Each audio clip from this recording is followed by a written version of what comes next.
اس کتاب کا اتارا جانا اللہ کی طرف سے ہے جو غالب ہے، حکمت والا ہے۔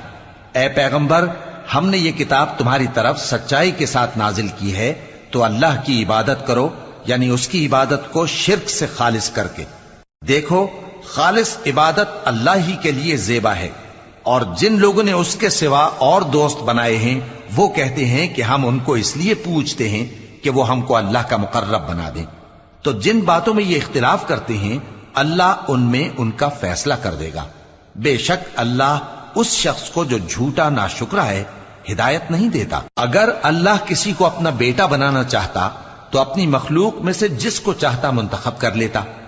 وہ پاک ہے، وہی ہے اللہ جو اکیلا ہے، بڑا زبردست ہے۔ اسی نے آسمانوں اور زمین کو تدبیر کے ساتھ پیدا کیا ہے، اور وہی رات کو دن پر لپیٹتا اور دن کو رات پر لپیٹتا ہے، اور اس